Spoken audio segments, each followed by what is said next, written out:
Hello, and welcome back to Midnight Chill. This week, someone close to me asked for a ghost story, so I searched through my work and found this little gem. It was published in an anthology a few years back. Make sure you listen to the end and tell me what you think, for this is an interesting one. Well, at least for me it is anyway.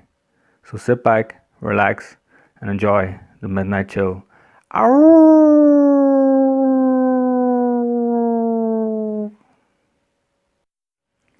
My shadows. Throughout my life, I have seen things I cannot explain. It was mainly in my teens that I experienced them, for I do not remember much of my life as a young boy, and in recent years, not much has happened. My earliest memory was when I was about 13. I slept on the top bunk because my older brother had claimed the bottom.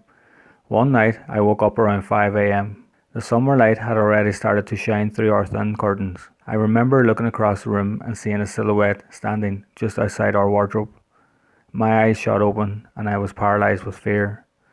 The room was bright enough for me to see through the silhouette and onto the shelves, but I could clearly see the distinct features of his head and shoulders standing there, staring at me. My brother was asleep below me, and our elder brother was asleep on his bed at the other side of the room. The silhouette stood just a few feet away from the foot of his bed. I pulled the quilt up over my head and begged for sleep to capture me once again. I knew that if I woke them, they would think I was being just a stupid child having a nightmare. When I woke up the next day, I kept the previous night's events to myself. A few nights later, the same thing happened. I woke up and it was standing there staring directly at me. This time I quickly pulled the quilt over my face and tried not to look at it. I don't know how many nights I saw it or how long it went on for, but in the end, I decided to sleep at the bottom of the bed. I figured that if I can't see it, then it can't scare me. The first few nights were great. I couldn't see the wardrobe from where I lay or the silhouette of whatever was standing there. I felt relaxed and slept easy. But then one night I went to bed really late. Daylight had already pushed away the darkness. I got into bed and lay with my head on the pillow looking out over the room.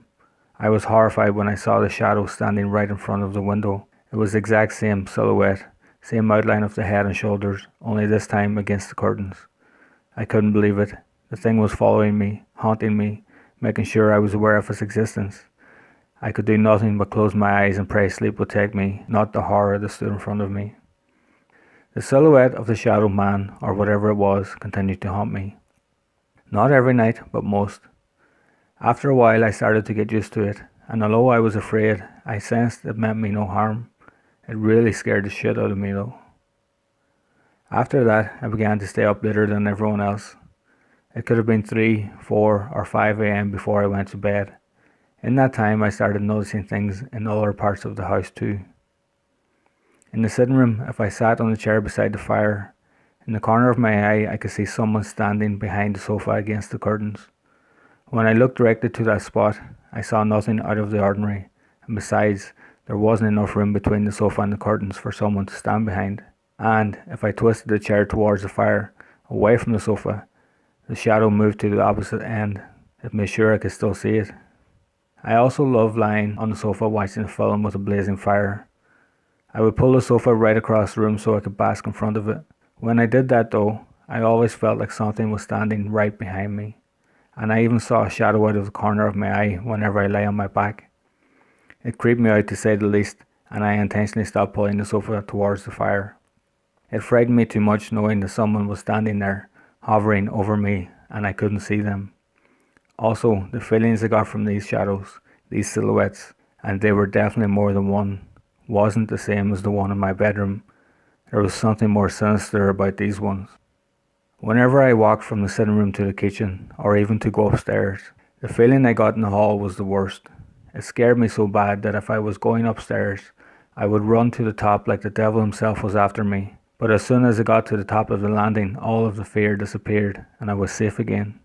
I can't explain it, but I'm grateful to whatever caused it. To be set free from such fear is almost a blessing. I never saw anything in the hall, but something was there, something horrible. I also remember one autumn night I was sitting in the kitchen playing my games console. It was only about 8 o'clock. I was sitting in the corner with my back to the room when someone came in and walked around behind me as if they were looking for something. I could see their shadow on the cupboards beside me as I concentrated on the game. The shadow disappeared, so I figured whoever it was had left, but within a minute the shadow returned and my curiosity got the better of me. I swiveled around on the chair and saw no one. I was confused. I had seen their shadow just a few seconds ago. I got off the chair and quickly ran out into the hall.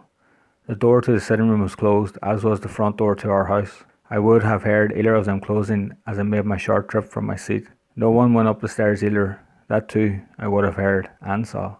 I asked my family if anyone was in the kitchen, but with only my mother and two sisters in the house, and none of them had moved in the last half hour, I received no explanation. I am now 27 and I still live in the same house. I can still feel them here, but I very rarely see them anymore. The last time I saw one was about a month ago.